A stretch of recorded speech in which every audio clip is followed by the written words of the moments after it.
नमस्कार, दो कदम देख रहे हैं आप। मैं हूं आपके साथ दीपिका सिंघल। आज बेंगलुरु में प्रवासी राजस्थानी संगम का आयोजन हो रहा है, जिसमें सीएम भजनलाल शर्मा के साथ जुड़कर प्रवासी राजस्थानी उद्यमी राजस्थान में सैकड़ों करोड़ का निवेश करेंगे।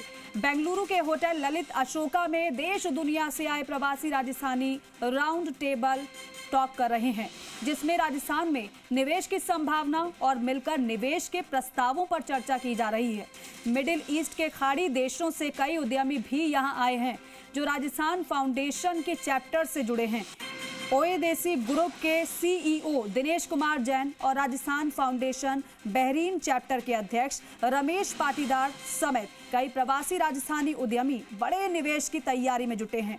ओएदेसी ग्रुप के सीईओ दिनेश कुमार जैन और रमेश पाटीदार ने चर्चा की है कि मुकलसर में सोलर पार्क और बैल से खेती हो, प्राकृतिक और जैविक खेती के साथ ही राजस्थान के मिलेट्स और सुपर फूड को बहरीन और खाड़ी देशों में एक्सपोर्ट किया जाए। राजस्थान के विकास का संकल्प सभी प्रवासी उद्यमी दोहरा रहे हैं। मरुधरा विकसित हो और मिडिल ईस्ट में सुपर फूड राजस्थान फाउंडेशन के चैनल के साथ एक्सपोर्ट करने के लिए राजस्थान सरकार भी इसे प्रोत्साहित करे, ऐसी भी उम्मीद है।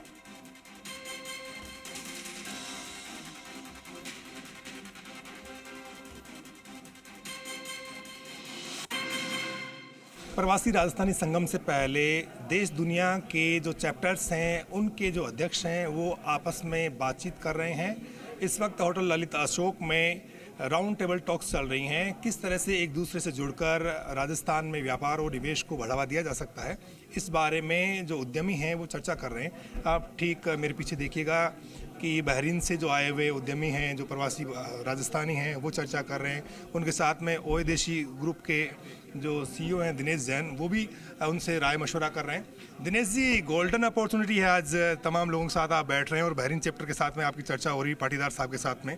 किस तरह से ये जो मौका है, इस मौके को आप राजस्थान के विकास के लिए इस्तेमाल करना चाहते हैं? रमेश जी, मैं स्पेसिफिकली इनसे मुलाकात मैं करना चाह रहा था। कल से इंतज़ार कर रहा था कि रमेश जी से मुलाकात हो, और हम इसलिए मिलना चाह रहे थे कि हमारे जो भारत से जो एक्सपोर्ट हो रहा है, चाहे मैं राजस्थान की बात नहीं करूं, संपूर्ण भारत की एक्सपोर्ट की बात करता हूं, जो मिडिल ईस्ट कंट्रीज़ में जाता है तो काफ़ी समस्या पैदा होती है वहाँ पे। तो क्या हम कुछ ऐसा समाधान ढूंढे जहाँ पे हमारे भारतीय एक्सपोर्ट्स को जो मिडिल ईस्ट में कोई समस्या ना हो, और कुछ हम वैसे सेटअप बनाएं, जो कि मैं हमेशा सरकार से लड़ता रहता हूं कि इस तरह से समाधान होना चाहिए। तो आज हमारे राजस्थान फाउंडेशन के ही एक हमारे भाई वहाँ पे है और इतना अच्छा काम कर रहे हैं, तो क्यों नहीं हम भाई भाई मिलके कुछ ऐसा काम करें जहाँ पे हमारे भारतीय एक्सपोर्ट्स को अपन सही सुविधा प्रदान करें। और ये हमारे राजस्थान फाउंडेशंस के जितने भी मेंबर्स हैं या राजस्थान प्रवासी है, उनके लिए भी एक बहुत बिजनेस अपॉर्चुनिटी होती है। तो हम तो मारवाड़ी है, स्मेल करते हैं अपॉर्चुनिटी, और जब रमेश जी सामने हैं तो हम डेफिनेटली अपॉर्चुनिटी को डिस्कस कर रहे हैं। तो काफ़ी कुछ इन्होंने मुझे बताया बहरीन के लिए, तो मन में अभी इतनी जिज्ञासा हो चुकी है कि बस हम इनके साथ ही चल पड़े, ऐसा हम व्यवस्था सोच रहे हैं। आप हमारे साथ बने रहिए।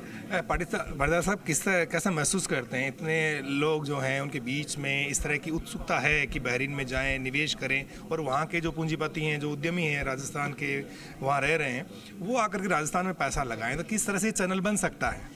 एक्चुअली आज ये जो चर्चा चल रही है, वाकई ये बहुत ही बेनिफिशियल है राजस्थान के लिए भी। हम बहरीन में राजस्थान में इन्वेस्टमेंट करने के लिए भी प्रेरित कर रहे हैं, और वहाँ से डेफिनेटली इधर आएंगे। और आज यहाँ पर चर्चा चल रही है कि यहाँ पर जो राजस्थान के लोग बेंगलोर में बिजनेस कर रहे हैं, उनको यहाँ से यहाँ का बना हुआ प्रोडक्ट वहाँ पर बहरीन के अंदर कैसे उसको मूव किया जाए, तो उसके बारे में भी काफ़ी अभी आज चर्चा चल रही है हमारे यहाँ पर यूँ, और बहुत बेनिफिशियल रहेगा। आज का जो इवेंट है वो राजस्थान में इन्वेस्टमेंट के लिए और बहरीन में यहाँ से उधर भेजने के लिए भी बहुत बड़ा बेनिफिशियल रहेगा। आपस में म्यूचुअल बिजनेस के लिए बहुत अच्छा रहेगा ये वाला।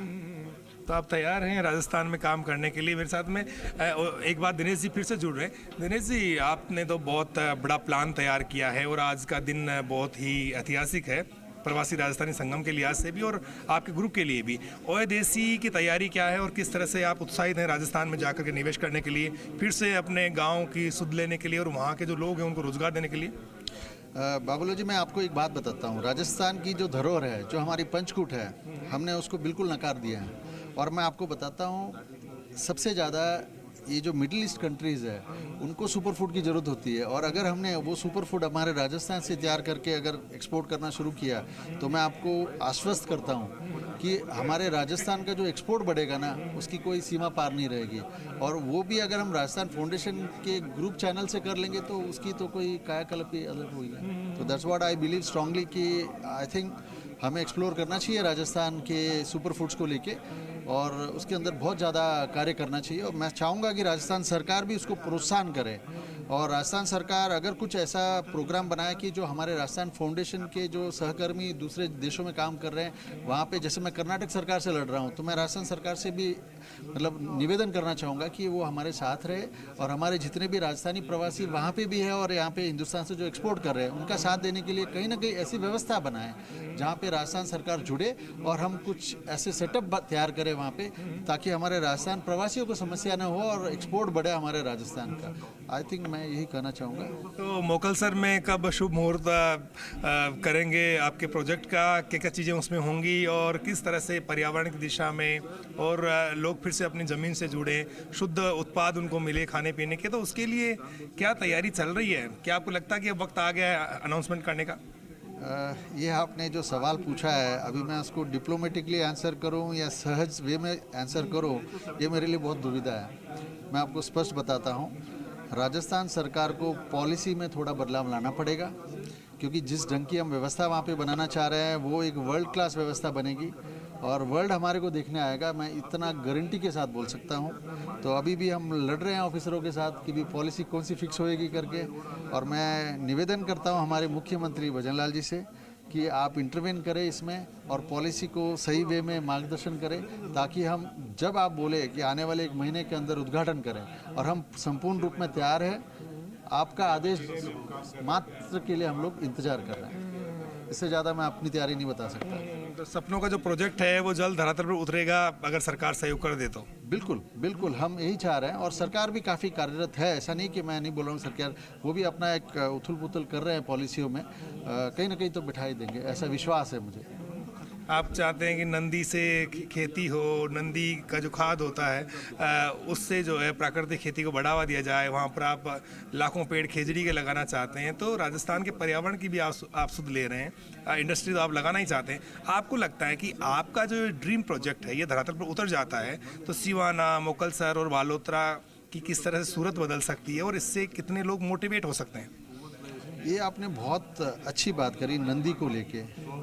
आज हमारे राजस्थान में नंदी को आवारा पशु बोला जाता है, ये बहुत दुर्भाग्य की बात है।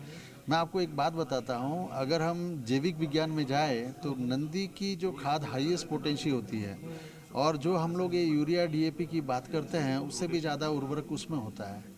और हम ये चाह रहे हैं कि इनको आवारा पशु ना बोले, इनको बेचारा पशु बोले, और इनका अगर हम संशोधन करके उनको एक जगह पे एकत्रित करके उनको चारा दे, और उनकी जो एनर्जी है, जो उनके अंदर बहुत अपार एनर्जी है, उसको चैनलाइज करें सही ढंग से, और उनका गोबर और मूत्र की खाद हम बनाएं, तो मैं आपको ये भी बता सकता हूँ कि हमारी जो जीडीपी में जो हम लोग जो सब्सिडी दे रहे हैं, जो यूरिया डीएपी का, मैं गारंटी के साथ बता सकता हूँ कि कम से कम 30 से 35% जो आज की डेट में भारत सब्सिडी दे रहा है 1,25,000 करोड़, उसमें 20 से 30% का गिरावट हो सकता है, जो कि अपना जीडीपी के लिए बहुत बड़ी बात होती है। दूसरी, ये मॉडल जब बनेगा, मैं आपको ये भी आश्वस्त कर सकता हूँ, काफ़ी लोग हमारे इस प्रोजेक्ट को मिमिक करेंगे, यानी कि उसको कॉपी करेंगे, और जहाँ जहाँ पे भी नंदी दिखेंगे ना, वो पहले नंदी को कवर करेंगे, ताकि उनकी खाद को हम लोग कैसे जैविक कृषि में लेके जाए।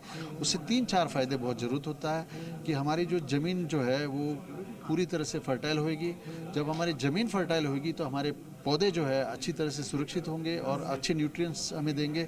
जब न्यूट्रिएंट्स फूड आएगा तो हमारी जो सेहत है, हम जो कंजप्शन करेंगे उससे हमारी हेल्थ बनेगी। तो यानी कि काफ़ी चीज़ें उसमें एड्रेस हो जाती है। और पर्यावरण की जब बात करें तो इको बायोडाइवर्सिटी जिसको हम बोलते हैं, वो इको बायोडाइवर्सिटी का एक जगह पे संचय हो जाएगा। हम राजस्थान में हमेशा पानी के लिए तरसते, पानी नहीं है। जब हमारी धरातल पे जब पौधों की बढ़त होगी, जब हमारी ज़मीन का कार्बन जो है इम्प्रूव होगा, तो पानी अपने आप संचय होगा। जब पानी संचय होगा तो हमारी पानी की समस्या भी खत्म हो जाएगी। तो आई थिंक हमारे को है ना, ये जो वेस्टर्न कल्चर जो हम बार बार बात करते हैं कि हम बाहर से लेके आ जाएंगे, बोतलों से पानी पी लेंगे, ये सब चीज़ों को दिमाग से हटा के थोड़ा हम पीछे जाना चाहिए, और पीछे जाके हमारी जो कृषि को प्रथम स्थान देके राजस्थान को कृषि प्रधान क्षेत्र बना के हमारे को वर्ल्ड में एक मॉडल बनाना चाहिए कि हम कैसे खेती कर सकते हैं। देसी होने की जरूरत है कुल मिलाकर के। बिल्कुल देसी होना चाहिए, तभी हम बोलते हैं वही देसी। बहुत बहुत धन्यवाद। तो ओए देसी ग्रुप के जो सीईओ हैं दिनेश कुमार जैन, उनके दिमाग में बहुत कुछ है और वो धरातल पर बहुत कुछ करना चाहते हैं। सरकार के साथ में उनकी बातचीत भी चल रही है और सब कुछ ठीक रहा तो आने वाले दिनों में मोकलसर में एक बहुत बड़ा ऐसा पार्क बनेगा जिसमें बहुत सारी चीज़ें होंगी।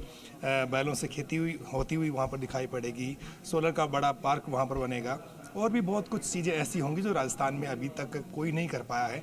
दिनेश कुमार जैन ने ये सपना देखा है और जल्द इसका पूरा होने की संभावना भी है। तो जाहिर सी बात है कि जो उद्यमी हैं, आप देख सकते हैं, जो प्रवासी हैं, जो देश दुनिया के कोनों कोनों से यहाँ पर आए हैं, वो आपस में चर्चा कर रहे हैं, राजस्थान के विकास का यहाँ पर संकल्प दोहरा रहे हैं और सबकी कोशिश यही है कि मरुधरा जो है वो विकसित धरा बने और इसके लिए जो सीएम भजनलाल शर्मा का संकल्प है उसमें इनसे जो भी सहयोग हो सकता है वो देने की कोशिश करेंगे। कैमरा पर्सन विजय गुप्ता के साथ बाबूलाल धायल, जी मीडिया, बेंगलुरु। तो देखिए, प्रवासी राजस्थानी संगम की हर तस्वीर हम आप तक पहुंचा रहे हैं। कार्यक्रम स्थल से हमारी सहयोगी चारुल शर्मा हमारे साथ जुड़ रही हैं, स्क्रीन पर आपको नजर आ रही हैं। चारुल, ये बेहद अहम और महत्वपूर्ण कार्यक्रम है। मुख्यमंत्री भजनलाल शर्मा इस कार्यक्रम में शामिल होंगे, मुख्य अतिथि भी रहेंगे प्रथम सत्र के। आप कैसी तस्वीरें वहां से देख पा रही हैं और कितना ज्यादा उत्साह प्रवासी राजस्थानियों में नजर आ रहा है? बिल्कुल दीपिका, जब बात उत्साह की होती है तो उत्साह यहाँ पर इस कदर आपको हम बता दें कि अगर एक बार हमारे कैमरामैन दिखाएंगे, हर ओर यहाँ पर एक छोटा सा राजस्थान आप देख सकते हैं, क्योंकि संस्कृति के लिहाज से अगर देखें तो सिलिकॉन सिटी पर राजस्थान की महक यहाँ साफ तौर पर नजर आ रही है। यहाँ पर जो लोग आए हैं उनकी वेशभूषा देख लीजिए, बाहर ढोल नगाड़े बज रहे हैं। ये पूरा छोटा सा मिनी राजस्थान यहाँ पर बनाया हुआ है। ये पल इसलिए बहुत ज्यादा खास है क्योंकि जो प्रवासी राजस्थानी है, जिन्हें अपनी मातृभूमि से बहुत प्यार है लेकिन कर्म भूमि उनकी बदल गई है, तो कर्म भूमि पर रहकर किस तरह से अपनी मातृभूमि से जुड़े हुए हैं और जुड़ाव महसूस करते हैं, इसके लिए ये प्रवासी राजस्थानी संगम बहुत ज्यादा जरूरी है। क्योंकि इसकी थीम भी व्यापार से विकास तक है, तो ये तो बहुत थीम से समझ आती है, बहुत ऑब्वियस हो जाता है कि यहाँ पर सिर्फ वार्तालाप नहीं होगी, मेल मिलाप नहीं होगा, बल्कि व्यापार की बातें भी होंगी कि कैसे औद्योगिक घरानों को आगे बढ़ाया जा सकता है। हमारे साथ कुछ लोग मौजूद हैं। हमारे साथ सबसे पहले संतोष जी हैं। संतोष जी, आप किस चैप्टर से हैं? मैं कोलकाता चैप्टर से हूँ, कोलकाता चैप्टर प्रेसिडेंट हूँ, बंगाल से। ठीक है, ये जो आयोजन हो रहा है प्रवासी राजस्थानियों के लिए, ये कितना महत्वपूर्ण आप समझते हैं और कितने उत्साहित हैं? खुद मुख्यमंत्री यहाँ पर आ रहे हैं आज। ये एक्चुअली क्या, ये फाउंडेशन राजस्थान फाउंडेशन नहीं है, ये समाज का फाउंडेशन है, संस्कृति का फाउंडेशन है, इन लोगों को जोड़ने का फाउंडेशन है, समाज को संस्कृति से जुड़े रखने का फाउंडेशन है। और ये कार्य का श्रेय माननीय सीएम भजनलाल जी को मैं दिया जाता हूं कि इतने सीएम आगे गए लेकिन किसी ने भी इस फाउंडेशन के बारे में नहीं सोचा था। इन्होंने जो ये 2 साल में जो फाउंडेशन के बारे में जो नींव रख के जो वापस माने एक मुर्दा हुआ फाउंडेशन को जीवित करने का काम भजनलाल जी ने किया है, इसे धन्यवाद देना चाहूँगा कि संस्कृति से जो प्रवासियों के बारे में किसी ने आज तक नहीं सोचा, उन्होंने हर चीज़ से हर काम से लिए जोड़ के प्रवासियों को बुला रहे हैं, प्रवासियों को जोड़ रहे हैं और राजस्थान की संस्कृति से जोड़ रहे हैं। इसके लिए मैं बहुत धन्यवाद देना चाहूँगा। हम अक्सर देखते हैं प्रधानमंत्री जब भी किसी भी विदेश के दौरे पर जाते हैं, किसी सरजमीन पर जाते हैं, तो वहाँ पर प्रवासी भारतीयों से मुलाकात करते हैं। क्या इसी क्रम में ये कहा जा सकता है कि मुख्यमंत्री भजनलाल शर्मा ने ये पहल की कि अलग अलग जगह जहाँ पर हमारे राजस्थानी रह रहे हैं, जो प्रवासी राजस्थानी हो गए हैं, उन्से मुलाकात करके उन्हें एक बार फिर से अपनी जमीन से जोड़ा जाए? एक्चुअली देखिए, बताऊं आपको कि हर क्षेत्र में महत्वपूर्ण योगदान जो है राजस्थानियों का है। आज देख लीजिए आप, मेरे हिसाब से तो 70% राजस्थानियों का योगदान रहा। हर क्षेत्र में वर्ल्ड में आप चले जाइए, राजस्थानियों का जो योगदान रहा। लेकिन जो योगदान देने के बाद एक किसी को बोले कि आपने एक अच्छा काम किया, एक प्रोत्साहित करें, वो चीज़ का जो एक मैंने खुशी होती है वो सिर्फ सीएम भजनलाल जी ने दी है। इसलिए मैं जो कहूँगा कि जो जिस हिसाब से जो जोड़ रहे हैं, और ये आज बेंगलोर में जिस हिसाब से, मैं सचिन पंड्या जी को भी बहुत धन्यवाद देना चाहूँगा कि इन्होंने सबको इकट्ठा करके एक मिनी राजस्थान के रूप में सबको ला के जिस हिसाब से किया है, मैं बहुत धन्यवाद देना चाहूँगा। तो सीएम साहब भी आ रहे हैं, इससे बताइए। ठीक है, अविनाश जी भी हमारे साथ हैं। अविनाश जी, आप किस चैप्टर से आते हैं? मैं हैदराबाद चैप्टर से बिलोंग करता हूँ। साउथ की अगर हम देखें, दक्षिण से जोड़ने की जो एक पहल है मुख्यमंत्री भजनलाल शर्मा, यहाँ तक कि उन्होंने कर्नाटक के मुख्यमंत्री को एक पत्र भी लिखा, बेंगलुरु में राजस्थान राजस्थान भवन बनवाने के लिए। किस तरह से देखते हैं मुख्यमंत्री के ये प्रयास और इस तरह के जो कार्यक्रम है, जिसके क्योंकि राजस्थान फाउंडेशन के अध्यक्ष खुद मुख्यमंत्री हैं, तो कितना फायदा रहने वाला है आने वाले समय में राजस्थानियों के लिए, प्रवासी राजस्थानियों के लिए? सर्वप्रथम तो मैं आपको ये बताना चाहता हूँ कि एक राजस्थानी में एंटरप्रेन्योरशिप के गुण बाई बर्थ होते हैं। और आप देख लीजिए कि जैसे कि आज यह कार्यक्रम कर्नाटक के राजधानी बेंगलुरु में हो रहा है, क्योंकि कर्नाटक टेक्नोलॉजी में अगवानी करता है, आईटी हब है ये, सिलिकॉन सिटी। टेक्नोलॉजी के साथ जब राजस्थान की एंटरप्रेन्योरशिप मिलती है तो निश्चित ही देश का विकास होगा और निश्चित ही विकसित राजस्थान और विकसित भारत होगा। और भजन लाल जी शर्मा ने जो हर राज्य में उनके प्रयास से राजस्थान भवन के जो निर्माण की रूपरेखा रखी जा रही है, तो उसके माध्यम से जो प्रवासी राजस्थानी बंधु हैं उनकी जो समस्याओं का निदान है सिंगल विंडो के माध्यम से होगा। चाहे वो प्रवासी राजस्थानी जब कभी प्रवास पर जाएं तो वो वहाँ के दार्शनिक स्थल, वहाँ के उनके धार्मिक स्थल, वहाँ के कुल देवी देवता के यहाँ जब जाएं तो उन्हें किसी प्रकार की कोई दिक्कत ना हो, और साथ ही वो अपनी माटी से भी जुड़े। इस विषय को ध्यान में रखकर बहुत ही अच्छा प्रयास माननीय भजन लाल जी के नेतृत्व में हो रहा है। और मैं धन्यवाद करना चाहता हूँ आज बेंगलोर चैप्टर का और सचिन जी पांड्या का, कि जिनके माध्यम से विभिन्न चैप्टर्स को भी आज इस आयोजन में सम्मिलित कर एक प्लेटफॉर्म पर लाया जा रहा है। बहुत बहुत धन्यवाद प्रकट करना चाहता हूँ। अच्छा, एक चीज़ और समझना चाहूँगी, आपने जिस तरह से जिक्र किया, हम जब बात बेंगलुरु की करते हैं तो आईटी हब है, टेक्नोलॉजी यहाँ पर कितनी ज़्यादा एडवांस है, सिलिकॉन सिटी है ये, लेकिन यहाँ पर जो युवा पला बढ़ा है उसे वापस उसकी मातृभूमि से, राजस्थान की संस्कृति से जोड़ने के लिए क्या प्रयास आप लोग यहाँ से करने वाले हैं, ताकि यूथ जो है वो वापस एक बार फिर से अपनी मातृभूमि यानी राजस्थान से कनेक्टेड फील करे?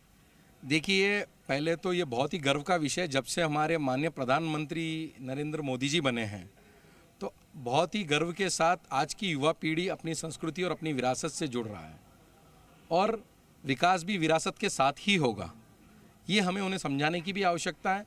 और जिस तरह आज राजस्थान फाउंडेशन के माध्यम से इस तरह के आयोजन हो रहे हैं तो नए जेनजी भी इसमें जुड़ रहा है, और इसीलिए इसकी शुरुआत हमने कर्नाटका के बेंगलुरु से की है। आने वाले दिनों में आप देखेंगे कि हैदराबाद में भी इस तरह के आयोजन और भी अधिक होंगे, सभी क्षेत्र में आयोजन होंगे।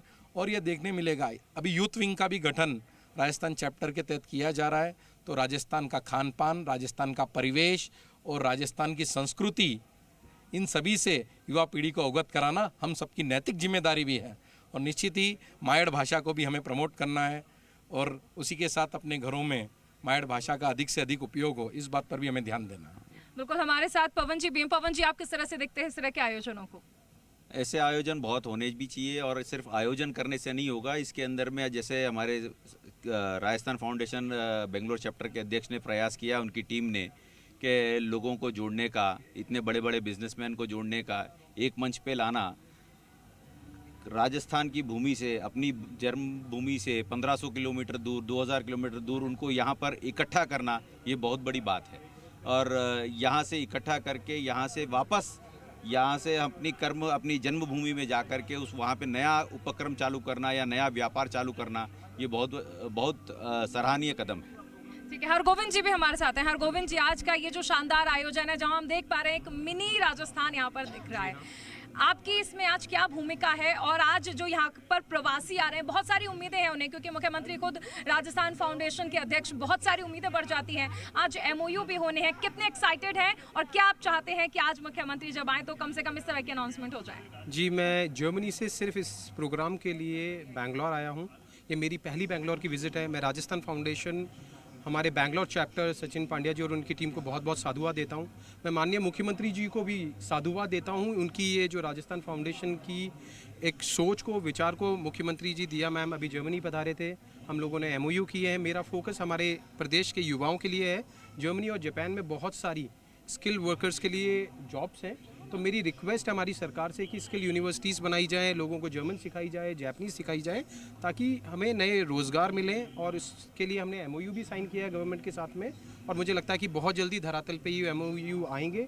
आज भी हमारी सीएम सर से मीटिंग होगी, जिसके अंदर मैं वापस इस टॉपिक पे बात करूंगा। But I am very excited, और हम लोग भी बहुत जल्दी जर्मनी के अंदर राजस्थान फाउंडेशन जर्मनी भी अपना एक इवेंट करेगा, जिसमें आप सबको बुलाएंगे, and we will be very happy to host all the Rajasthan foundation chapters to come and to participate, ताकि हम अपने प्रदेश की प्रगति में शामिल हो बिल्कुल, देखिए हर प्रवासी यही चाहता है कि जब उसकी मातृभूमि की प्रगति हो तो उसका भी एक अहम योगदान हो, और इसके लिए प्रवासी राजस्थानी जो हैं वो यहाँ पर इकट्ठा हुए हैं। दीपिका, तो देखिए, जो माटी के लाल होते हैं, बेशक वो कहीं और रह रहे हों, अब विदेश में रह रहे हों या देश के किसी और कोने में रह रहे हों, लेकिन अपनी माटी से जुड़ाव उनका रहता है और चाहते भी हैं कि प्रदेश के लिए कुछ को कर पाए। लेकिन सरकार की ओर से मौका जो दिया जा रहा है कि आप निवेश करें और प्रदेश की तरक्की की राह में आगे बढ़ने में भी अपना सहयोग और योगदान दे पाएं, तो ये एक नेटवर्किंग के लिहाज से भी और प्रदेश की तरक्की के लिहाज से भी बेहद महत्वपूर्ण कार्यक्रम है।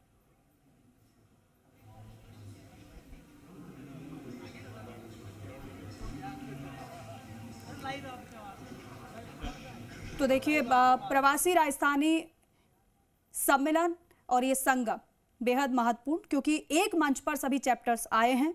बेंगलुरु में ये प्रवासी राजस्थानी संगम हो रहा है और जिस तरीके से प्रवासी राजस्थानियों का आपने सुना भी कि जो एक ललक, एक चाहत अपनी प्रदेश की तरक्की को लेकर प्रवासी राजस्थानियों ने सोची है, आज इस मंच के जरिए उन्हें बड़ा मौका मिल रहा है प्रदेश की तरक्की की राह में सहभागी बनने का। और सरकार की ओर से उन्हें आश्वस्त किया जा रहा है कि आप निवेश के लिए आगे हैं, आपको जो समस्याएं आएंगी उन्हें सरकार दूर करेगी। और मुख्यमंत्री भजनलाल शर्मा इस कार्यक्रम में शामिल होंगे और संवाद भी होगा, मंथन भी होगा, तो जो समस्याएं निवेशकों की होंगी उन्हें दूर करने का प्रयास भी सरकार की ओर से किया जाएगा। तो ये बड़ा कार्यक्रम है, देश विदेश से प्रवासी राजस्थानी जो उद्यमी हैं वो यहाँ पर जुटे हुए हैं। अलग अलग सत्र हो रहे हैं, 3 सत्र का आयोजन होना है। पहले सत्र में मुख्यमंत्री भजनलाल शर्मा शामिल होंगे, दूसरा सत्र जो है वो अभिनंदन समारोह का होगा और तीसरा सत्र भी बेहद महत्वपूर्ण है। और हर एक तस्वीर हम आप तक पहुंचा रहे हैं कल, क्योंकि कार्यालय का उद्घाटन हुआ था और आज जो सत्रों का आयोजन होना है वो बेहद अहम है। सहयोगी चारुल शर्मा कार्यक्रम स्थल से हमारे साथ जुड़े हुए हैं, उनके द्वारा एक तस्वीर, अलग अलग तस्वीरें आप तक हम पहुंचा रहे हैं। सैकड़ों करोड़ के जो निवेश प्रस्ताव हैं उन पर साइन होने वाले हैं। मुख्यमंत्री भजनलाल शर्मा मुख्य अतिथि हैं कार्यक्रम के, तो ये बड़ा अहम कार्यक्रम, क्योंकि प्रदेश में विकास के लिए निवेश आना बहुत जरूरी है और इस पर सरकार का फोकस भी है। और इसलिए आपको याद होगा राइजिंग राजस्थान का आयोजन भी किया गया था इसीलिए। और चारुल हमारे सहयोगी लगातार हमारे साथ कार्यक्रम स्थल से जुड़े हुए हैं। चारुल, हम इसी बात का जिक्र कर रहे थे कि प्रदेश की तरक्की के लिए निवेश आना बहुत जरूरी है, लेकिन इसीलिए जो प्रवासी राजस्थानी है वो अपने प्रदेश के लिए अगर कुछ करना चाहते हैं तो सरकार एक बड़ा मौका उन्हें दे रही है और इस लिहाज से भी कार्यक्रम बहुत महत्वपूर्ण है। बिल्कुल, देखिए दीपिका, ये कार्यक्रम बहुत ज़्यादा महत्वपूर्ण है और यहाँ पर देखिए तमाम खास मेहमान जो हैं वो भी मौजूद हैं। यहाँ पर अभी राज्यसभा सांसद सतीश पुनिया भी मौजूद हैं। अभी हम उनसे भी बातचीत करने की कोशिश करेंगे और उनसे भी ये जानने की कोशिश करेंगे कि किन मायनों में ये कार्यक्रम जो है वो खास रहने वाला है। अभी वो ज़रा बातचीत कर रहे हैं, लेकिन जिस तरह से हमने इस बात का जिक्र किया कि आयोजन बहुत ज़्यादा खास है, क्योंकि प्रवासियों को एक बार फिर से अपनी मातृभूमि से जोड़ने की जो पहल सरकार की ओर से की जा रही है, जिसके लिए अभी आपने सुना भी कि सब लोगों ने धन्यवाद अदा किया कि पहली बार कोई मुख्यमंत्री ऐसा है जिसने प्रवासियों की सुध ली है। और इस सुध के लिए इतना ज्यादा जरूरी हो जाता है कि किस तरह से प्रवासी जो यहाँ पर रह रहे हैं अपनी